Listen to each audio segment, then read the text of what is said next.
Hello friends, कैसे हैं आप सभी लोग। तो उम्मीद है आप सभी लोग अच्छे होंगे, आपकी तैयारी बहुत अच्छी चल रही होगी।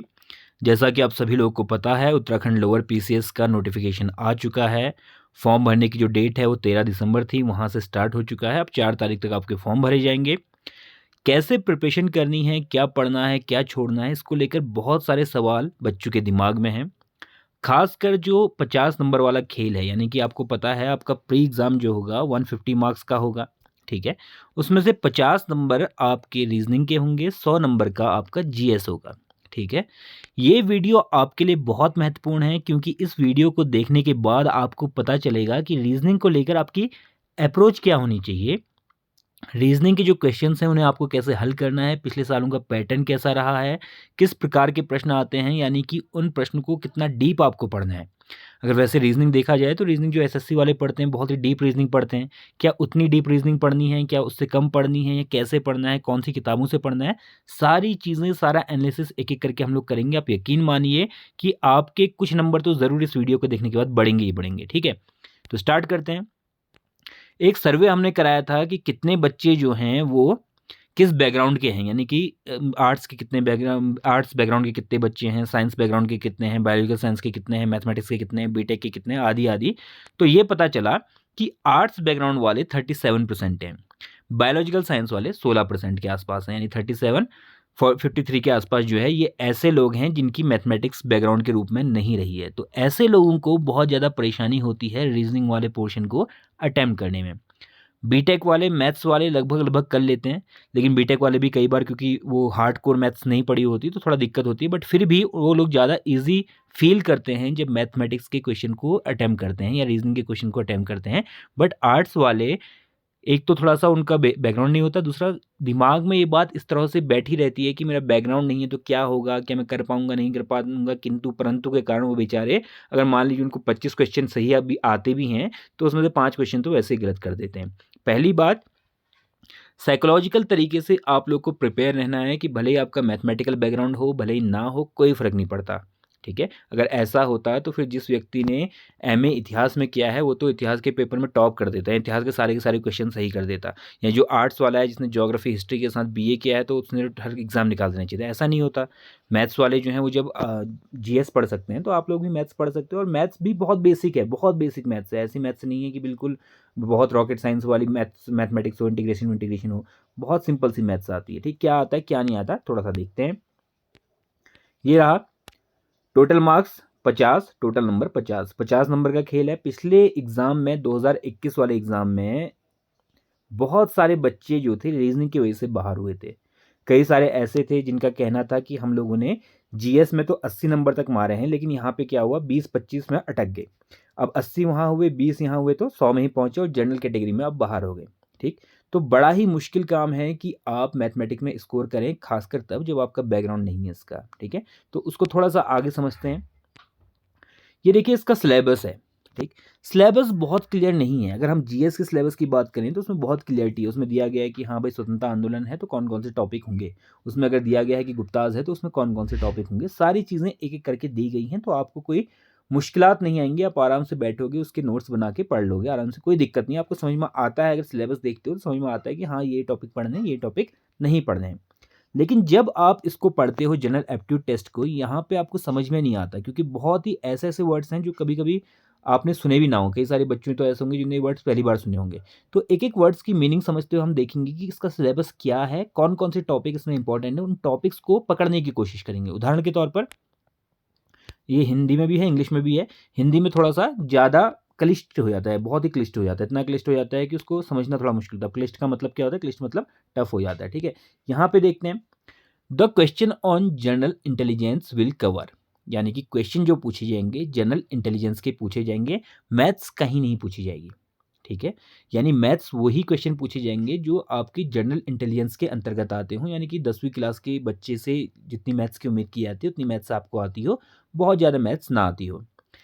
पहला है both verbal and non verbal type. इसमें आपसे पूछा क्या जाएगा, वर्बल और नॉन वर्बल दोनों ही चीज़ें पूछी जाएंगी। वर्बल और नॉन वर्बल का मतलब क्या होता है, वर्बल मतलब जिसे बोला जा सके, नॉन वर्बल ऐसा होता है जिसे बोला ना जा सके। तो नॉर्मली वर्बल का मतलब होता है कि आपसे जैसे पूछा जाता है कि किसी का कोई रिश्तेदार है, इसके पिताजी की बहन का बेटा है, तो क्या लगेगा, आदि आदि प्रश्न आपके वर्बल में आते हैं। नॉन वर्बल के अंतर्गत आपके मान लीजिए कोई चित्र दे दिया, इसमें कितने आपके वो हैं पिरामिड हैं या इसमें कितने आपके त्रिभुज हैं, वो नॉन वर्बल में आएगा। तो verbal and non verbal type की इसी को कहते हैं, सिंपल शब्द में कहते हैं। फिर उसकी डीप मीनिंग में नहीं जाती, क्योंकि हमें एसएससी निकालना नहीं है, हमें क्या करना है, केवल यूकेपीएससी का लोअर पीसीएस निकालना है। तो वर्बल और नॉन वर्बल का ये फंडा होता है, तो इसको समझने की कोई ज़्यादा जरूरत है नहीं। अब आते हैं अगले टर्म्स में जो इसने दिए हैं। पहला इसमें टर्म दिया है analogies, similarities, differences, shape, visualisation. ठीक, तो इनको थोड़ा समझते हैं, शब्दों का मतलब क्या है। एनालॉगीज का हिंदी होता है सादृश्यता, सिमिलैरिटीज का होता है समानता, डिफरेंसेस का मतलब होता है विषमता। ठीक, अब देखिए, जैसे आपको कोई 4-5 चीजें दी जाएंगी और कहा जाएगा इनमें से कौन सी ऐसी चीज है जो सबसे अलग है। उदाहरण के तौर पे देखिए, कारण सहित विषम को चुनिए, यानी कि कौन सी ऐसी चीज है जो इसमें ऑड है थोड़ा सा। केला, नारंगी, अनानास, अंगूर। कौन सा है, इसमें है अंगूर है। बाकी चीज़ों को तो छिलना पड़ता है, लेकिन इसमें अंगूर को नहीं छिलना पड़ता। तो इस प्रकार की जो चीज़ें होती हैं, इनको हम एनालॉगीज या सिमिलैरिटीज या डिफरेंसेस कहते हैं। ऐसे आपको 4 चीज़ें दी होंगी, कहा जाएगा कि इसमें से कौन सी चीज़ डिफरेंट है, या ऊपर दिया जाएगा हाथी, अब बताया कि हाथी से संबंधित इनमें से 4 में से कौन सा है। ठीक, इस प्रकार के प्रश्न आपके बहुत सारे आते हैं एग्जाम में। तो ये बहुत इंपॉर्टेंट टॉपिक है, इन तीनों को अच्छे से पढ़ लीजिएगा। ये जितनी प्रैक्टिस करोगे उतना ही क्लियर होता जाएगा। कोई रॉकेट साइंस नहीं, कुछ नहीं। छोटे से बच्चे को प्रैक्टिस कराओगे, 10 दिन 15 दिन प्रैक्टिस कराओगे, तो वो भी पहचान जाएगा, हाँ भाई इसमें जो है, मान लीजिए कि सारे के सारे उसमें वो दिए गए हैं, एक कुछ और दिया है, तो समझ जाएगा कि ये विषम है, इसको बाहर करना है। ठीक, तो बहुत टफ नहीं है, बहुत आसान है, इसमें से आपके बहुत क्वेश्चन बनेंगे। आगे बढ़ते हैं। कारण सहित विषम को चुनिए, जैसे ये क्वेश्चन है, इसमें विषम को चुनिए। तो इसमें देखिए, देखने में लग रहा है कि मैथमेटिक्स है, ठीक है, लेकिन वैसे क्या मैथमेटिक्स है ये? बिल्कुल नहीं है। क्या करना है, 13 का पहाड़ा पढ़ना है, 3 बार पढ़ा तो 39 हो गया, 4 का 3 बार पढ़ा तो 12 हो गया, 5 का 3 बार पढ़ा तो 15 होना चाहिए, 21 हो रहा है, 20 का 3 बार पढ़ा तो 60 हो गया, यानी कि ये जो है आपका अलग है। तो इस प्रकार के प्रश्न आपसे पूछे जाते हैं, बहुत हार्ड प्रश्न आपके नहीं होते हैं। आगे देखते हैं, स्पेस विजुअलाइजेशन, ये सबसे इंपॉर्टेंट टॉपिक है। ऐसा टॉपिक है जिसमें थोड़ी सी मेहनत लगती है। जो सिमिलरिटीज वाले हैं उसमें तो मेहनत नहीं लगती, लेकिन इसमें मेहनत लगती है। इसमें क्या होता है, space visualisation in reasoning involves the interactions of shape and the figures in both 2D and 3D spatial coordinates and the reading how each dimension can be changed to the other। यानी कि आपको कोई shape दे दिया जाएगा, मतलब इसमें क्या है कि विजुलाइज करना है, आपको अपनी कल्पना शक्ति को दौड़ाना है। इसमें कोई ऐसा नहीं होगा कि आपके सामने कोई चीज़ दी होगी, आपने 2 × 2 = 4 कर लिया, ऐसा नहीं होगा। इसमें क्या होगा, इसमें आपको कल्पनाएं दौड़ानी होंगी अपनी, आपको कल्पना के थ्रू ही पता करना पड़ेगा, थोड़ा सा आपको विजुलाइज करना पड़ेगा चीज़ों को। जैसे इसमें क्वेश्चन दिया है कि 4 टुकड़े हैं, इन 4 टुकड़ों को कैसे जोड़ा जाए कि ये एक वो बन जाए, ये वाला सही है, ये वाला सही है, ये वाला सही है, तो कैसे जोड़ा जाए, ऐसे जोड़ा जाए तो एक शेप आपका बन जाता है। ठीक है, आगे बढ़ते हैं। जैसे 5 से रिलेटेड डाइस वाले क्वेश्चन आते हैं कि भाई एक साइड में 2 है, उसको हमने फेंका तो दूसरी साइड में क्या आएगा। ठीक, या एक साइड में 6 और 5 है तो 4 कहाँ पे होगा, आदि आदि करके इस तरह के क्वेश्चन इसमें आते हैं। 5 वाले क्वेश्चन पढ़ लेना। घड़ी वाले आते हैं, क्लॉक वाले, कि मान लो आपका अभी 3:05 है तो कितने डिग्री का कोण होगा। ये विजुअलाइजेशन का भी क्वेश्चन है, थोड़ा सा मैथमेटिक्स का क्वेश्चन भी है, बट बहुत हल्की मैथमेटिक्स इसमें लगती है। एक बार क्लॉक को समझ जाओगे कि एक गोल क्लॉक है तो 360 डिग्री हो गया, फिर वो डिग्री निकालना आपके लिए बहुत आसान हो जाएगा, कोण निकालना आसान हो जाएगा, एंगल निकालना आसान हो जाएगा। आकृति आपको दी जाती है, आपसे कहा जाता है इसमें बताओ, ठीक है, कितने त्रिभुज हैं, आदि आदि इस प्रकार के, या इस प्रकार से होता है। या आपसे कहा जाता है कि मतलब ये एसएससी में थोड़ा ज़्यादा आते हैं कि एक आपके पास चौकोर सा कोई टुकड़ा है, उस टुकड़े को आपने घुमा दिया, ये कर दिया, वो कर दिया, तो उसके बैक साइड में कौन सा कलर होगा, आदि आदि इस प्रकार के आपसे पूछे जाते हैं। कागज़ को मोड़ने वाले प्रश्न होते हैं, तो कागज़ को मोड़ने वाले प्रश्न भी पिछले कुछ सालों में तो नहीं देखने को मिले हैं, बट फिर भी आपको पढ़ लेनी चाहिए, कागज़ कैसे मोड़ते हैं, अगर मोड़ा तो उसके कौन से सिरे में कौन सा कलर होगा, आदि आदि। बैठने का क्रम बहुत ही फेमस क्वेश्चन है, यहाँ से हर बार 2 प्रश्न आपके आएंगे कि मान लो ए बी के पीछे बैठा है, सी डी के आगे बैठा है, उसमें से कौन सा कहाँ पे बैठा है, पहले नंबर पे कौन है, आखिरी नंबर पे कौन है, आदि आदि। या एक टेबल है, उस टेबल के चारों तरफ 6 लोग बैठे हैं, यहाँ पर रीता बैठी है, वहाँ पे मीता बैठी है, वहाँ पे सीता बैठी है, तो गीता कहाँ पर बैठी है वो बताइए। तो बैठने का क्रम, सीटिंग अरेंजमेंट से 2-3 क्वेश्चन आपके आने ही आने हैं। दिशा का ज्ञान, ये वाला प्रश्न भी आपका बहुत इंपॉर्टेंट होता है कि भाई एक आदमी गया आगे राइट की तरफ गया, फिर वो लेफ्ट हो लिया, लेफ्ट से राइट हो लिया, राइट से लेफ्ट हो गया, फिर बताइए लास्ट में वो कहाँ पे पहुंचा। कैलेंडर, कैलेंडर बहुत इंपॉर्टेंट है, मोस्ट इंपॉर्टेंट टॉपिक कैलेंडर है। तो ये पूरा का पूरा ही बहुत इंपॉर्टेंट पैकेज है, लगभग 10 प्रश्नों का सवाल है ये पूरा का पूरा। ठीक है, तो अच्छे से पढ़ना है इसको, कोई इसमें मैथमेटिक्स नहीं लगती, कुछ नहीं लगता, खोलनी है किताब, बार बार प्रैक्टिस करनी है, आराम से कर लोगे, हो जाएगा। ज़्यादा दिक्कत आ रही है तो यूट्यूब चैनल में किसी यूट्यूब चैनल को खोलना, उसमें से पासा कैसे काम करता है, घड़ी कैसे काम करती है, आदि आदि वीडियो देख लेना। आगे बढ़ते हैं। रिलेशनशिप वाले क्वेश्चन तो आपके आते ही हैं, हर एग्जाम में आते हैं। इस एग्जाम में आपके 2 क्वेश्चन रिलेशनशिप से रिलेटेड होते हैं। 2016 का पेपर भी आप देखेंगे, 2021 का भी देखेंगे, कोई भी पेपर आप देखो। अभी कुछ टाइम पहले शायद मेरे ख्याल में ये पीसीएस हुआ था, तो वहाँ पे भी ऐसे प्रश्न आपको देखने को मिले थे। आपके पिताजी की पत्नी के भाई की माताजी आपकी क्या लगेंगी, इस प्रकार के प्रश्न आते हैं, तो ये देख लेना, चाची बुआ जो भी लग रही हैं। आगे बढ़ते हैं। नंबर सीरीज से बहुत प्रश्न आते हैं, आपसे पूछा जाता है। श्रृंखला को देखें, 2, 1, आधा, 1/4, अगली संख्या कौन सी होगी? तो 2 का आधा 1, 1 का आधा आधा, आधे का आधा 1/4, 1/4 का आधा 1/8, तो इसका 1/8 सही हो जाएगा। इस प्रकार से सीरीज एनालॉगस आपसे पूछी जाती हैं। आगे देखते हैं। अर्थमेटिक रीजनिंग, आपके पूरे सिलेबस में कहीं भी ये नहीं लिखा है कि मैथमेटिक्स आएगी। सिलेबस में क्या लिखा है? अर्थमेटिक, और साथ में लिखा है रीजनिंग, यानी कि अर्थमेटिक के ऐसे सिद्धांत, ऐसे प्रिंसिपल्स आपसे पूछे जाएंगे जो रीजनिंग को हल करने में आपकी मदद करते हों। बहुत हार्ड किस्म की अर्थमेटिक नहीं आएगी, कहीं पे ये नहीं लिखा कि अर्थमेटिक आएगी या कहीं पे ये लिखा कि मैथमेटिक आएगी। अर्थमेटिक रीजनिंग आएगी। अब कल को तहसीलदार बन जाओगे तो जाहिर सी बात है, पता तो होना चाहिए कि तहसीलदार साहब ने एक नाली ज़मीन थी वो सही नापी कि नहीं नापी। पता चला तहसीलदार को एक नाली नापनी, तहसीलदार साहब ने 5 नाली नाप दी, ठीक, या 5 नाली नापनी थी, आधी नाली नापी। तो ये थोड़ा पता होना चाहिए मैथमेटिक्स, इसीलिए मैथमेटिक्स आपसे पूछी जाती है। अर्थमेटिकल रीजनिंग में क्या आता है आपका, इसमें कुछ सिंपल टाइप की चीज़ें आती है, जैसे मेजरमेंट, आपसे किसी चीज़ का मेजरमेंट हो गया, ठीक है। एक आयताकार बगीचा 8 फीट लंबा 6 फीट चौड़ा है, बगीचे का क्षेत्रफल वर्ग में कितना होगा, ETC इस प्रकार के प्रश्न आपसे पूछे जाएंगे। इसमें 2-4 चीज़ें हैं आपकी करीब। अभी तक जितने भी प्रश्न आए हैं, जितने भी प्रश्न पत्र हुए हैं, सब में मुश्किल से 6 टॉपिक पूछे गए हैं अर्थमेटिक से, अर्थमेटिक रीजनिंग से केवल 6 टॉपिक आए हैं।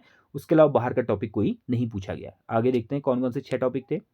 नंबर सिस्टम था, ठीक है, जिसमें नंबर सिस्टम आता है, आपने पढ़ा होगा नंबर सिस्टम को, इससे पहले भी पढ़ा होगा। परसेंटेज पूछी जाती है, ठीक है, परसेंटेज से आते हैं क्वेश्चन कि इतने परसेंट लोग थे, इतने परसेंट लोग यहाँ से चले गए, कहीं माइग्रेट हो गए, फिर इतने परसेंट और आगे तो कितने परसेंट लोग हो गए, आदि आदि। यहाँ विवेक के जो थे, राधा से 5% नंबर कमाए, टोटल 100 नंबर का था, तो कितने नंबर कमाए, आदि आदि। प्रॉफिट एंड लॉस, किसी चीज़ को इतने लाभ में बेचा गया, फिर इतने हानि हो गई, तो कैसे कितना होगा, ये प्रॉफिट एंड लॉस वाले question. Ratio and proportion, average, किसी क्लास में इतने सब बच्चों के नंबर इतने आए तो उसका एवरेज निकालो, प्रति बच्चा कितने नंबर आए। टाइम एंड वर्क, ठीक है, ये प्रश्न आया है। और एक प्रश्न जो है, एक उसमें शायद लिखना भूल गया, जिसमें था डिस्टेंस वाले क्वेश्चन आए, डिस्टेंस एंड स्पीड वाले क्वेश्चन आए हैं कि 2 ट्रेनें निकलती हैं, एक ट्रेन 5 मिनट बाद निकलती है, एक ट्रेन 5 मिनट पहले निकल जाती है, तो कौन सी ट्रेन कहाँ पे जाकर मिलेगी, आदि आदि, इस प्रकार क्वेश्चन है। तो केवल ये 7 ही टॉपिक आते हैं, डिस्टेंस और स्पीड वाला भी इसमें जोड़ लीजिएगा, ये 7 ही टॉपिक आते हैं, इसके अलावा बाकी टॉपिक नहीं आते हैं। लोअर पीसीएस 2021 का एनालिसिस करोगे तो हमें पता चलता है pure reasoning, no need of maths, ऐसे क्वेश्चन आपके 25 थे, या फिर एक क्वेश्चन को और जोड़ लो तो 26 या 27 क्वेश्चन ऐसे थे जिनमें केवल रीजनिंग की जरूरत थी, रत्ती भर भी मैथमेटिक्स नहीं लग रही थी। बहुत ही हल्की, बहुत ही स्पष्ट रूप की रीजनिंग थी, यानी कि दिशा ज्ञान, इस टाइप की चीज़ें, सिटिंग अरेंजमेंट, इस तरह की चीज़ें थी। यानी कि 25 क्वेश्चन तो आप मान ही लो कि ऐसे थे 25 क्वेश्चन जो कि केवल आपके रीजनिंग बेस्ड थे। 25 क्वेश्चन में रीजनिंग ही पूछी गई थी, मैथ्स 0 थी, ठीक है। कैलेंडर से 3 प्रश्न आए थे, कोडिंग डिकोडिंग से 7 प्रश्न थे। मतलब किसी में मान लो आने का मतलब जाना होता है किसी भाषा में, तो खाने का मतलब क्या होगा, इस टाइप का कोडिंग डिकोडिंग थी, ठीक है। एनालॉगी वाले एक प्रश्न आपके 6 प्रश्न आए थे, जो सादृश्यता वाले थे कि 1 की 4 चीज़ें दी हैं, इसमें से कौन सी चीज़ ऑड है उसको बताइए। एनालॉगी वाले 6 प्रश्न थे। रिलेशनशिप से 2 प्रश्न आए थे कि ये उसके रिश्ते में वो लगता है, वो रिश्ते में वो लगता है, तो कौन किसका क्या लगता है, ऐसे प्रश्न 2 थे। सिटिंग अरेंजमेंट के 2 प्रश्न थे। नॉन वर्बल 2 प्रश्न थे, यानी कि 2 प्रश्न ऐसे थे जिसमें एक में त्रिभुज पूछा गया था, एक में कुछ और पूछा गया था, तो ऐसे 2 प्रश्न थे। डायरेक्शन वाले यानी कि दिशा ज्ञान से संबंधित आपके 2 प्रश्न थे। अदर 1 प्रश्न था। तो कुल मिलाकर 25 प्रश्न आपके ऐसे थे जो कि आपको मैथमेटिक्स की बिल्कुल ज़रूरत नहीं थी। 25 प्रश्न तो आपके सही होने ही चाहिए थे, ठीक है। आगे बढ़ते हैं। यहाँ पे अर्थमेटिक रीजनिंग के 25 प्रश्न थे। इन अर्थमेटिक रीजनिंग में भी जो मैथमेटिक्स आई थी बहुत हल्की थी। अगर मैं केवल 10 प्रश्नों को छोड़ दूं इसमें, मतलब मुश्किल से 10 प्रश्न ऐसे होंगे जो थोड़ा सा मुश्किल थे। बाकी के जो प्रश्न थे यानी 40 प्रश्न ऐसे थे जो किए जा सकते थे आराम से। अगर 40 आप मारते तो आराम से 35 क्वेश्चन तो आप कर ही देते। जैसे टाइम एंड डिस्टेंस के 2 क्वेश्चन थे, नंबर सीरीज के 8 प्रश्न थे। नंबर सीरीज के 8 प्रश्न में से 4 प्रश्न तो ऐसे थे जो बहुत ही हलवा थे। अगर आप बहुत नहीं भी जानते हो मैथमेटिक्स को, तब भी थोड़ा बहुत इधर उधर से लगाते दिमाग को, ठीक है, तो आप कर लेते इसको। नंबर सिस्टम से 10 प्रश्न थे, ये वाला पोर्शन टफ था, इसी पोर्शन को मैं कह रहा हूँ जहाँ पे थोड़ा सा मैथ्स की ज़रूरत थी। बाकी एज निकालने वाला आराम से निकल जाता, वर्क और टाइम लगभग लगभग ठीक था। टाइम और डिस्टेंस जो था ये थोड़ा सा कठिन प्रश्न थे। बाकी अदर वाले 2 थे, ठीक है। जैसे इसमें एक प्रश्न इसमें भी मतलब ये मान के चलो कि ये पूरा जो अर्थमेटिक रीजनिंग है, इसमें से करीब 10 प्रश्न और इसमें से निकाल के हम लोग उसमें डाल सकते हैं रीजनिंग वाले में, क्योंकि बहुत आसान थे। उसमें जैसे एक प्रश्न था मोहल्ले वाला था कि मोहल्ला बड़ा होता है, गांव बड़ा होता है, क्या होता है, तो इसको भी वहाँ डाल सकते हैं हम लोग। तो कुल मिलाकर ये मान के चलो कि आपके मैथमेटिक्स वाले क्वेश्चन मुश्किल से 10 क्वेश्चन थे जो हार्ड कोर मैथमेटिक्स थी। बाकी 40 प्रश्न आपके बहुत ईजी थे, थोड़ा सा पढ़ लो तो कर लोगे। मुझे उम्मीद है कि जिन लोगों ने पिछली बार लोअर पीसीएस दिया होगा तो उन लोगों ने हर किसी ने ही 25 क्वेश्चन तो लगभग ठीक किए होंगे जो सीरियस कैंडिडेट है, ठीक, आर्ट्स वाला। अब आर्ट्स वाले ने 25 क्वेश्चन कर दिए तो उसको कितना, केवल 10 से 15 क्वेश्चन और बढ़ाने हैं। 10 से 15 क्वेश्चन में अगर वो थोड़ा सा मास्टरी कर ले, सही अप्रोच के साथ पढ़े, सही बुक को फॉलो करे, सही तरीके से पढ़े, माइंडसेट सही रखे, तो अपना आराम से वो 35-40 तक तो पहुंच जाएगा, ठीक है। आगे बढ़ते हैं, थोड़ा सा बुक्स देख लेते हैं। बुक्स देखिए मार्केट में बहुत सारी हैं, रीजनिंग की किताबें बहुत हैं, रीजनिंग से रिलेटेड चैनल्स बहुत हैं। अगर आपको पढ़नी ही है तो इसमें सबसे बढ़िया किताब मानी जाती है ये वाली, डॉक्टर RS अग्रवाल की किताब है, ठीक है। डॉक्टर RS अग्रवाल की इस किताब को आप पढ़ सकते हैं। Verbal and non verbal reasoning इसमें आती है, मॉडर्न अप्रोच है, कैसे इसको पढ़ना है कैसे नहीं पढ़ना। लेकिन चीज़ क्या है, इसका आप जाएंगे तो यूट्यूब चैनल में भी आपको मिल जाएगा RS अग्रवाल। लेकिन दिक्कत क्या है इस किताब के साथ, बहुत मोटी किताब है। अगर आप कैट की तैयारी कर रहे होते, MBA की एंट्रेंस की तैयारी कर रहे होते, IIM आपको जाना होता, तो मैं ज़रूर कहता कि इस किताब को पढ़ो, या SSC भी निकालनी होती तब भी मैं कहता ये किताब पढ़ो, बहुत ज़रूरी किताब है। लेकिन वैसे ये किताब जो है आपकी बहुत ज़्यादा काम मुझे लगता है कि नहीं आएगी। जैसे इसमें सीरीज़ वाला है, सीरीज़ वाले में इसमें इतना सारा दे दिया है, देखिए 5 टाइप की सीरीज़ हैं, अलग अलग टाइप की, ये बहुत लंबा सिलेबस दे दिया, ठीक है, सारी चीज़ ने कवर कर ली, तो इतना कवर करने की ज़रूरत नहीं पड़ती। तो इसीलिए मैं कहूँगा कि किताब बहुत अच्छी है, एस चंद की है, एस चंद जाना माना पब्लिकेशन हाउस है, RS अग्रवाल काफ़ी बड़े राइटर हैं। लेकिन इस किताब को मत लेना, क्योंकि ये किताब टाइम वेस्ट बहुत करेगी आपका। किताब बहुत अच्छी है, नो डाउट अच्छी किताब है, सब कुछ मिलेगा, लेकिन टाइम बहुत लगेगा, ठीक है। अगर आपके पास टाइम बहुत है, इत्मीनान से पढ़ना चाहते हो, अपने पूरे कॉन्सेप्ट अच्छे ही करना चाहते हो, एक बार में पूरा चाहते हो कि सब कुछ ठीक ही हो जाए, तो तब तो पढ़ना, अदरवाइज मत पढ़ना, ठीक है। ये बुक है लूसेंट की। लूसेंट की किताब ठीक ठाक होती है, आपको पता है, आपने जितनी भी पब्लिकेशन, इस पब्लिकेशन की किताबें पढ़ी होंगी तो अच्छी किताबें हैं। ये किताब ले सकते हो, देखी जा सकती है, एक बार जब जाओगे बुक सेलर के यहाँ पे एक बार खोल के देख लेना, अगर अच्छी लगेगी तो ले लेना। बढ़िया किताब है लूसेंट की, बहुत सारे लोग इसको रिकमेंड करते हैं, ठीक ठाक किताब है, अच्छी किताब है। आगे पढ़ते हैं, अरिहंत की है। अरिहंत की reasoning verbal and non verbal and analytical, तीनों चीज़ें हैं, यानी कि वर्बल भी है, नॉन वर्बल भी है, एनालिटिकल भी है, तो तीनों चीज़ें इसमें आपको मिल जाएंगी। क्या क्या चीज़ है इसमें, इसमें alphabet, number, test, ETC, analogy है, classification, coding, decoding, clock, calendar, mathematical operations. तो मेन चीज़ जो है मैथमेटिकल ऑपरेशंस जो है वो भी आपके इसमें कवर हो जाते हैं। तो इसीलिए ये किताब मुझे लगता है थोड़ा बेहतर किताब है बाकियों के मुकाबले, और इसका जो साइज़ है वो भी थोड़ा ठीक ठाक है, बहुत मोटी किताब नहीं है, ठीक ठाक किताब है। 300-350 रुपये की किताब है, अच्छी किताब है, ले लेना। क्योंकि सारा पढ़ना नहीं होता, आपको पता है ना कितने टॉपिक पढ़ने, तो उतने ही टॉपिक पढ़ना, सारे टॉपिक मत पढ़ना। आगे बढ़ते हैं। नॉन वर्बल में फिर दिया है आपका series, analogy, ETC। Analytical reasoning में फिर बाकी चीज़ें दी हैं। ये एनालिटिकल रीजनिंग जो होती है मुझे लगता है ये ज़्यादा आपके अपर PCS में या UP PCS VCS में काम आती है, यहाँ पे कम आती है। आगे देखते हैं। वर्बल रीजनिंग की एक और किताब है जो है उपकार पब्लिकेशन की, तो ये किताब भी आप ले सकते हैं, लाल एंड कुमार की किताब है, काफ़ी लोग पढ़ते हैं, अच्छी किताब है, हिंदी इंग्लिश दोनों में अवेलेबल है, तो दोनों ही अच्छी किताबें, यानी कि अरिहंत वाली भी देख सकते हो, उपकार वाली भी देख सकते हो। इसके अलावा अगर आपको कुछ और अच्छी लगती है किताब तो वो भी देख सकते हो। ऐसा नहीं है कि मैंने कह दिया तो डॉक्टर का प्रिस्क्रिप्शन हो गया कि भाई यही पढ़नी है तभी एग्ज़ाम निकलेगा।